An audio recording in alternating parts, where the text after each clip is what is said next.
Welcome to the No Bull Political Arena with your hosts, Sophia Nelson, Bill O'Reilly, Brian Mistro, and TJ McCormick. It's real voices, raw politics, and no bullshit.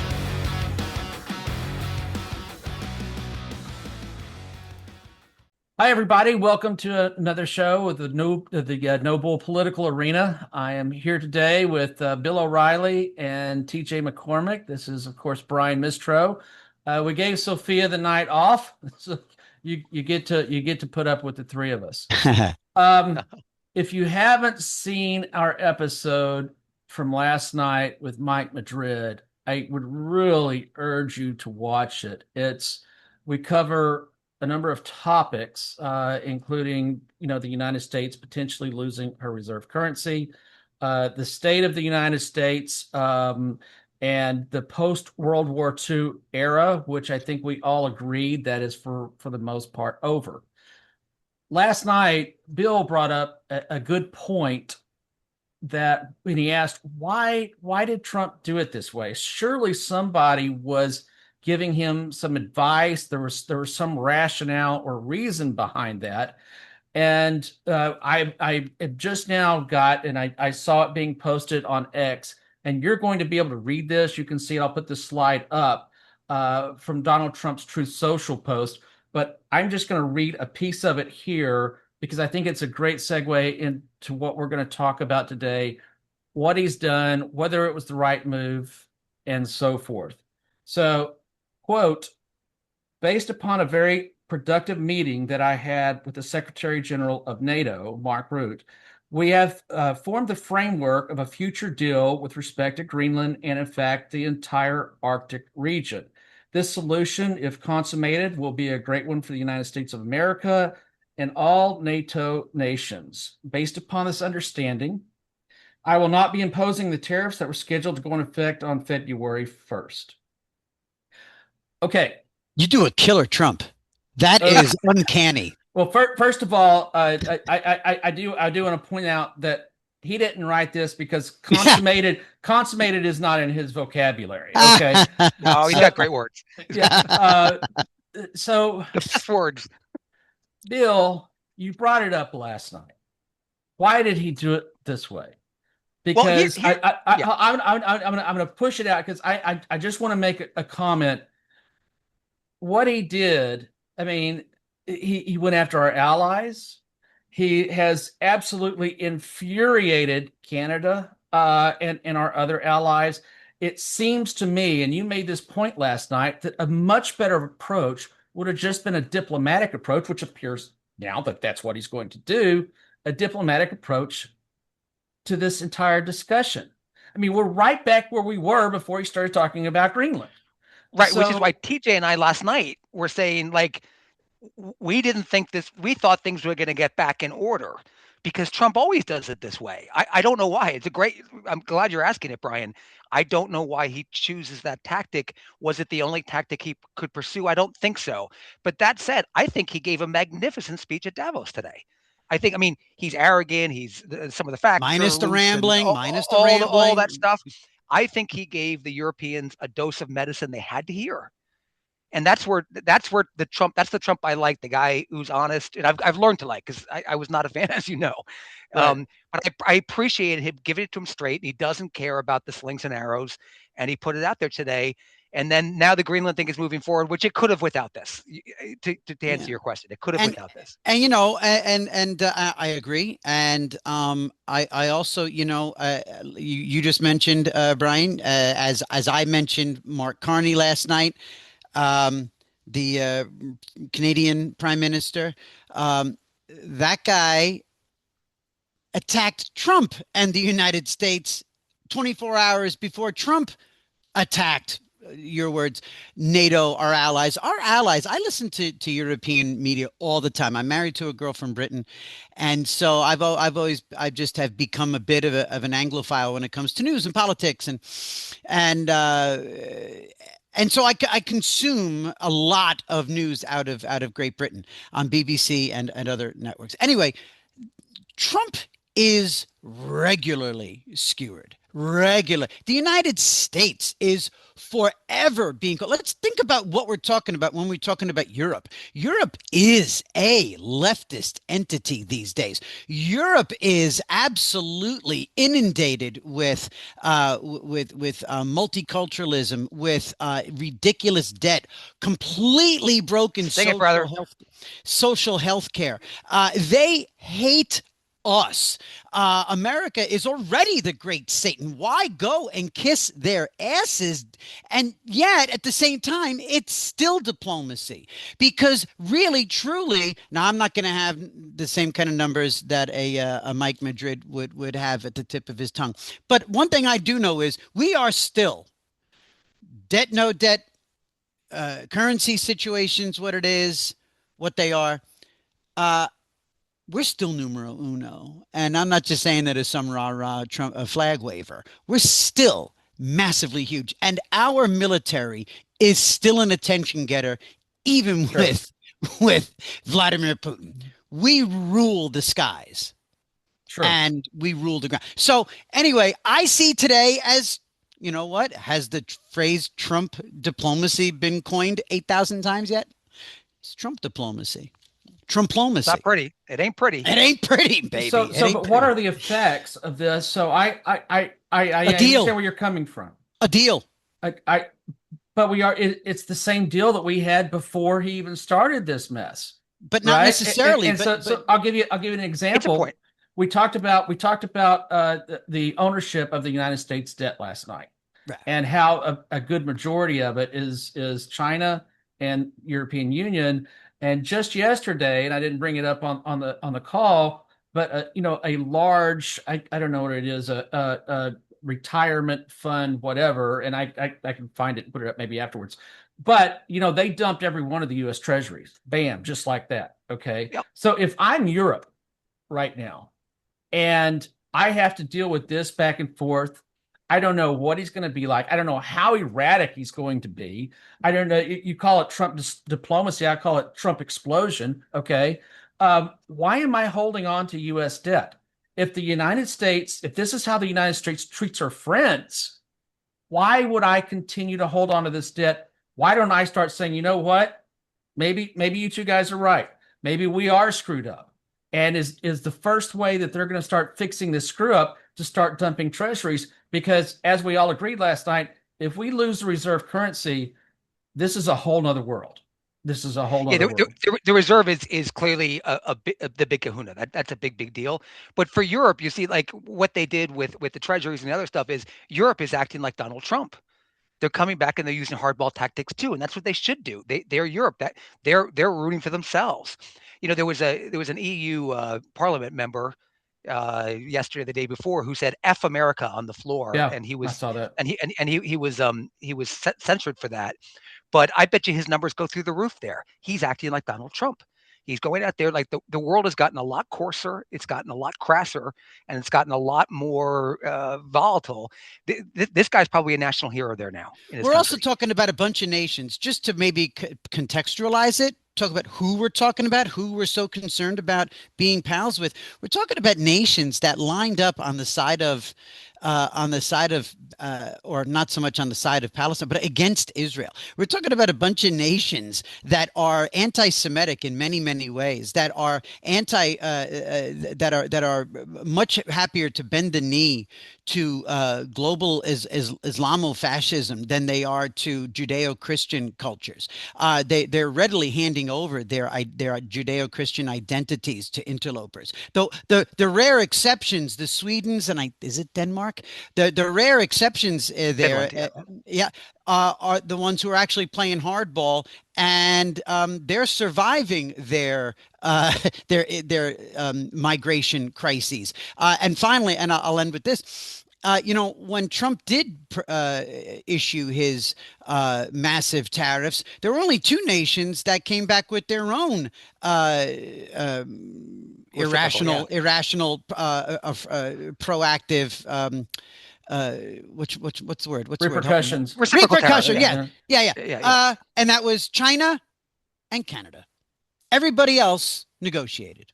And with China, he backed down off of China. Okay. And that's a whole nother topic for a different day, but I'll just add we have to decouple from China because they do. We can't really, I mean, realistically, can the United States put 100% or 150% tariff on China when we get that much stuff coming in? And we talked about this last night too, with all the, the rare earth minerals and so forth that China controls. So I will agree with you on one point. It is in our nation's best interest to make sure that we have control over those rare earths and the things that we need for our country, okay, to be successful going into the digital age. And this is, again, a topic we talked about last night. I just don't agree that this is the way to do it, okay?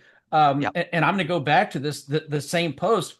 Why did we do it this way? It's you say, well, it's Trump negotiating. Well, I'll give you a repercussion of that.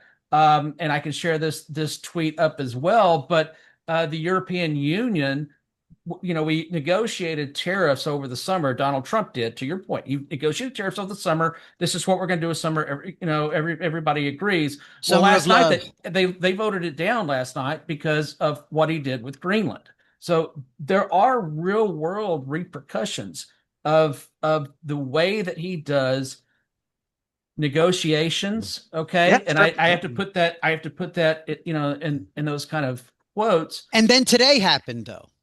Yeah. Let me point out. Yeah, like, Trump that's my point. That's why do we do it this way? It's a very fair question. A fair point. Great TV. Thing is, I mean, Trump at some point will be gone from the office, and when he does, what will the relations with the Europeans be like? Yeah, it's going to be Vance, or it'll be whoever it's going to be. It's going to be back to a more traditional relationship. Nobody's got the bombast that Trump has. There's no one on earth that has that. But the question is, and this is where I've become to appreciate Trump as a former never Trumper, and I'm not, I'm kind of balls and strikes. But where will the world in the West be? Will they be better off for having had Trump, or less well off? Will the United States be better off? I'm going to say that the alliance will be better off because they'll be paying into NATO. They'll be strong. They'll have the cash. All the bad air will be out of the way. Like I think we had a lot of stuff that had to be discussed. There were a lot of resentments. I don't like the way he does it, Brian. I agree with you. I don't like it. But a lot of air is being cleared and a lot of progress is being made for NATO. It's now so much stronger than it was 10 years ago. Well, okay, and I don't like the way he does it, but he did it. So let's talk about the NATO thing, because let's talk about the hard and soft power. We'll go back, how NATO has been. Well, when the United States predominantly, and we all will agree, does well beyond her fair share for NATO, okay, in the amount of military and the money and so forth that we put in. And there are countries, although this has changed in the last several years, especially recently, that just have not lived up to their, what is it, 3%, I think, right? It was 2, now it's 5. Yeah, it was 2. Yeah. Now it's 5. So, but when that's the case, and I agree with you, that is a grievance. But if that's the case, all right, then the United States has a whole lot more soft power, because the United States can say, hey, without us, you're not doing this, okay? It's our ability to sway not just economies, but also our military and things that we get involved with, and that we pull other countries into to get involved with. It's a lot stronger than a European Union that is they don't need us anymore. Okay, they've got their own military. They're now buying their own jets and making their own jets. They're building up their own military. So yes, I can see your point that, hey, NATO is going to be stronger because of what he's doing. I'm just not. That may be good for them, but it does have an effect upon us, because our ability to sway them once that happens is going to go down, because we just don't have the same influence that we would have had over them before. The moral influence. I agree. We've lost a lot of moral influence, and that bothers me as well. Yeah. Balls and strikes. So TJ, what do you think? Could this not have been done better? Okay. Sure, and I know you're probably a little bit more towards Trump than I. Yeah. But it could have been done better. Could it have been done different? Could it have been done nicer? Could it have been done more ceremoniously? Could it have been done more? You know what? Again, I kind of lean back to the idea that, the world, there's so many of these European leaders have made up their minds on this guy. Well, I mean, outwardly, and there are fans of him within these governments. To Bill's point earlier, there are people who see the forest through the trees. Every once in a while, I will hear a pundit on a couple of outlets in Europe, Britain in particular, and they will surprise you. Even somebody from the Labor Party will come out and say, look, it's been a long time. We needed to break some dishes along the way. We needed to, and so, is there a different way? Sure. I mean, but I've seen enough diplomacy in my lifetime. I think what we can all agree on is that it was such a critical mass of stuff.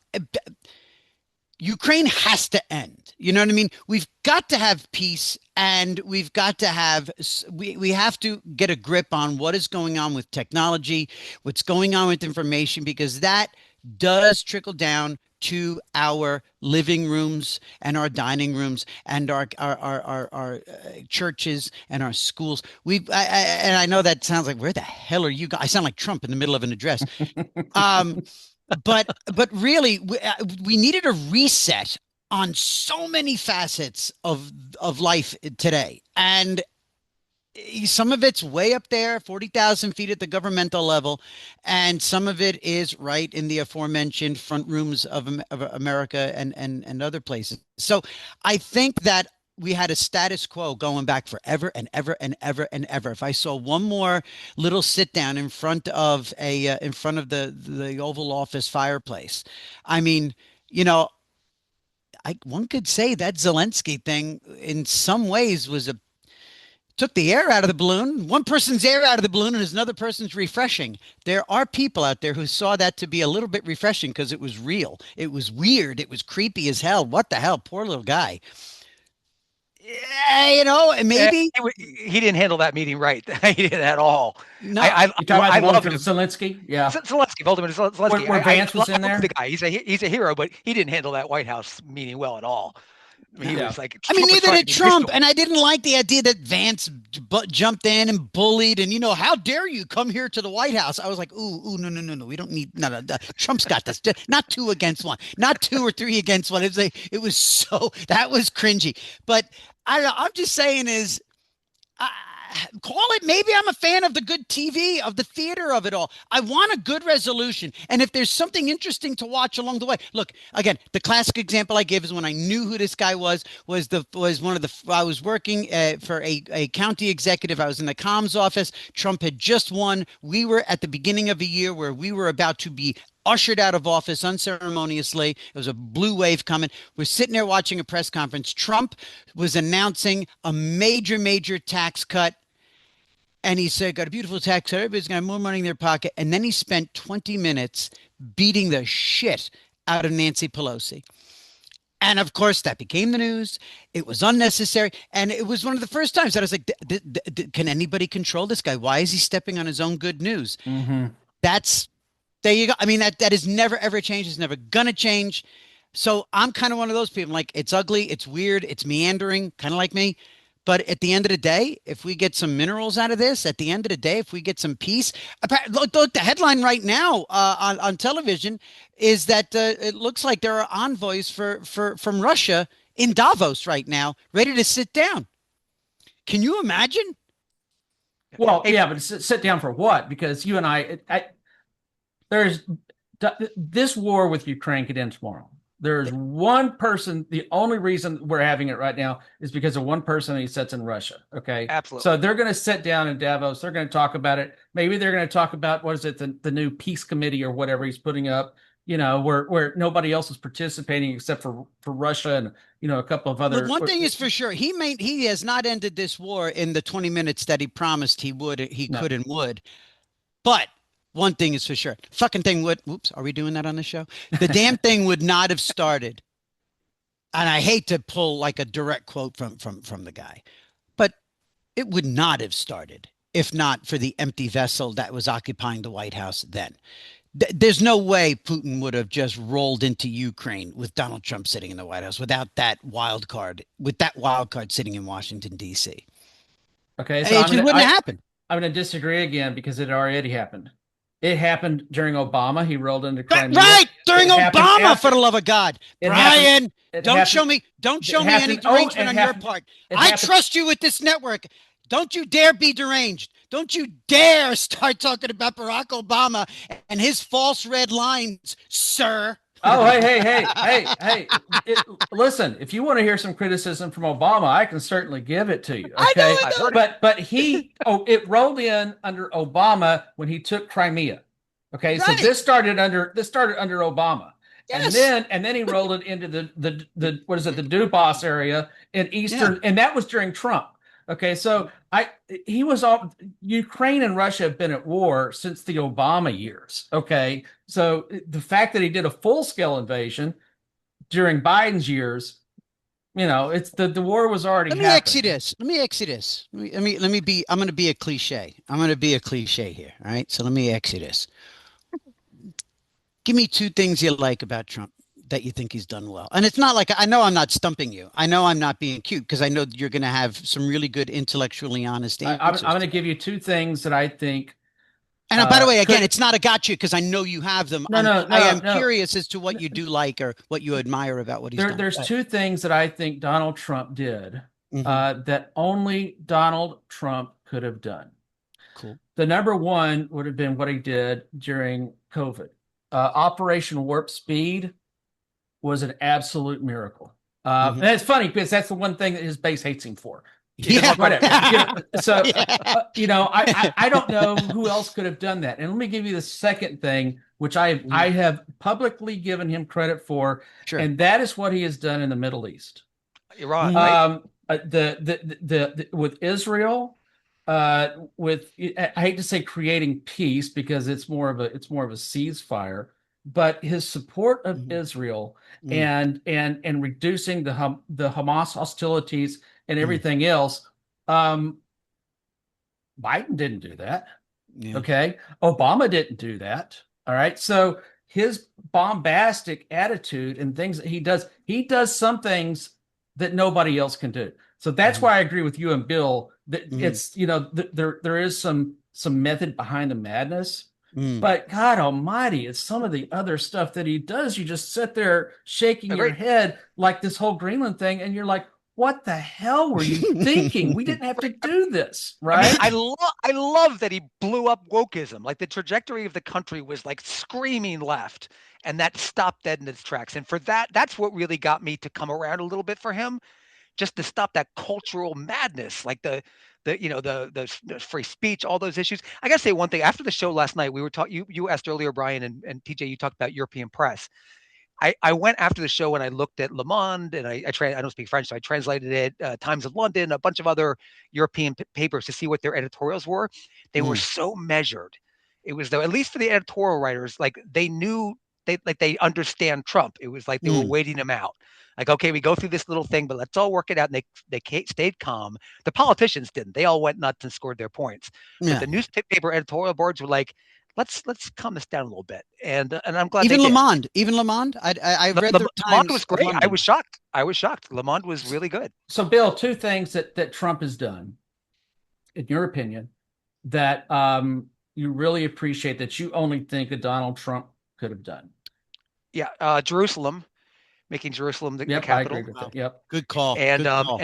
and bombing the nuclear site in Iran. That changed the whole Oh, trajectory I of the world completely agree. potentially. Yes, Iran. Yes, Like I've yes. got we all have children, and it's like the nuclear mushroom that I see that you see once in a while at 2 in the morning when you can't sleep always emanated from Iran for me. It's Yeah, in some Mhm. way. yeah. They're just a bad actor and they're just fomenting discontent for decades. So hit that puppy, get him Yeah. out, get him out. TJ, two things that he's For done that me, you just the border, Yep. and I'll echo Bill's sentiments on the wokeism. Issuing on day one, was it from that? I mean, actually, by the way, going from the inauguration to an arena and setting up a stage to sign executive orders. That's just that is that is porn for comms guys. That is Right. just Yeah, That said, declaring yesterday Martin Luther King Day or Monday Martin Luther King Day, which he declined to do, Mhm. that's not he cool. did. He did eventually. He did. He He did. did Oh, I'm late, sorry. late, Good. late last night. I think Good. he Good. put I'm out some thrilled little to hear. statement or something. I'm But genuinely yeah, thrilled to hear because it's not wokeism. That's it's Americanism. yeah, You know. exactly. And but anyway, but to echo Bill's thing is the executive order declaring that there are two genders. I mean, for crying out loud. I mean, that's it. I mean, I that torpedoing the wokeism and protecting women and girls was massive. So, And the so I would, Amen. I know we're going to keep it a little bit shorter tonight. I kind of want to end with some thoughts and bounce it off of you two guys because this is something I'm not a liberal. Been very clear about that. Just Yep. because I cannot stand Donald Trump does Yeah. not mean Yeah. I'm a flaming progressive. Okay, Far from it. Never went that way. You contrary never to went that what way. other people happen to say on we social would be media, right? talking about you behind your back if we thought that, and we haven't done that yet. So, and Democrats will not like to hear this, but I'm going to say it. And Ooh, I've said yeah. it before. We have Donald Trump because of the Yeah. wokeness, because of the boys and girls Well sports, put. Go on, because baby. of some of the ridiculous things. And I live in Washington State across from Portland, Oregon, so I get especially hit hard by it. But Democrats, if you don't want and you cannot stand the Donald Trumps, because Vance may be next, you need to reassess your policies and get back in line with where the rest of America is. And so, if you want to sit there and maintain, hey, you know what, you can change your sex, you can become a boy in girls' locker rooms. It's just it's bad politics. It's not popular with the rest of the country.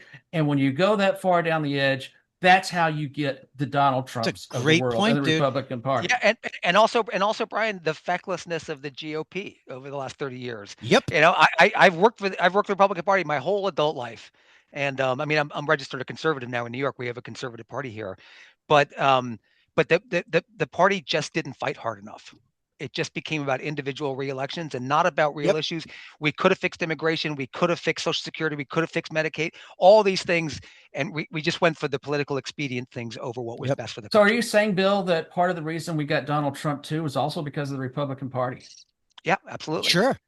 If the Absolutely. Republicans had cleaned up messes along the way, if the Republicans let wokeism, if the Republicans had learned how to message, if the Republicans had stopped worrying about, as Bill just mentioned, little teeny tiny incumbencies along the way, going along with Democrat majorities and Democrat, and or climbing. I'm sorry, Democrat minorities that became Democrat majorities because Republicans gave in along the way to ensure their incumbency every two, at the state level, for example, and let alone up in Washington. Yeah, the feckless Republicans also delivered Donald Trump because look what the hell happened to the country. Good points. Yeah. So let's wrap it up here. I do want to do something, especially with this conversation and the last one. I would love to get on an economist or some economists on our show, and let's talk about the realities of what would happen if the United States loses her reserve currency status. And that's something we're going to do. I don't know if it's going to be on tomorrow's show, but we're going to do it very quickly because that is something that all of us agree. I don't care if you're MAGA or if you're progressive. This is a realistic possibility. And what will the effects be on the United States of America and our families? So we're going to do that. Any last words, Bill, that you'd like to put out before we shut down a short meeting today? No, it's just the last 24 hours are just indicative of the way the world runs now. It's just we get so riled up over stuff, and everybody melts down, and then the next day is different, and then the next day is riled up again. It's I pray. I don't know if technology is driving all this, but I pray before I drop dead that that things slow down a little bit and get to A little get a little normalcy? bit normal, a little normalcy. Yeah, it Yeah. wouldn't be so bad. So Yeah, that's kind of where I was going last night when I said, at what point, will there be a point where the world sort of gets up to that plateau and says, you know what, I've got enough speed in my life. I've got enough incoming information, and I need to. I think because I actually, Billy, remember one time we were talking. My line is we're not wired for it. People are looking. We're not wired for the incoming. Our brains don't work at the speed of digital like this, and so I think the world needs to slow down a little bit. My favorite. I'll close with my favorite moment from the Davos speech was when Donald Trump referred to the president of France as Emmanuel Macron. Don't know what were with his sunglasses. I don't know what the Everybody was Emmanuel. And Hey, it does was it, Emmanuel? Yes. Emmanuel Macron. Said it like the Christmas Carol. the Emmanuel room. Macron. And by the way, it's another sign too. That's another thing. This room full of people that generally the bunch of stick up the ass European people in Davos, Switzerland, and I'm former comic, I'm going to listen for this. Trump got laughs today.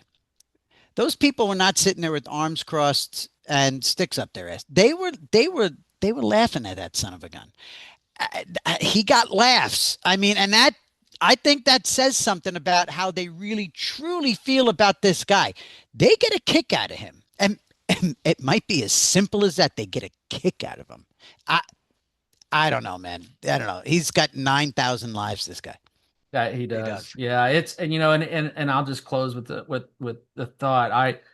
I had I think it is an Australian friend of mine, and apologies if you're a Canadian person that may be watching this, but he said I don't think Vance will ever be as popular as Donald Trump, and I'll tell you why. Because Donald Trump has charisma, and he has an ability when he gets around people to make them laugh, and he has and that connect. attitude. He connects with me really well. Let me just tell you. So, yeah. So, but he's got a point. He's got a point that I don't see because I've got Trump derangement syndrome. But the other people in MAGA, maybe they've got Trump derangement syndrome too. I don't know. But thanks everybody for joining us tonight. We'll try to catch up with you tomorrow. We're going to have some economists on. We're going to be talking about the reserve currency, and we'll bring you up to speed on all the latest that are happening. Thank you again for joining the No Bull Political Arena. See you tomorrow. Good night. The No Bull Political Arena is on all major social media platforms. Make sure to give us and your host a follow. Hey everybody, this is Sophia Nelson. Follow me at I am Sophia Nelson on every one of my social media platforms. I'm Bill O'Reilly, and you can reach me at Twitter at WFBOR. Hey, this is TJ. Follow me on X or Twitter at TJ McCormack. This is Brian Mistro, and you can follow me on X at Brian_Mistro or follow along on Facebook at Brian.Mistro. An NB Media Group member.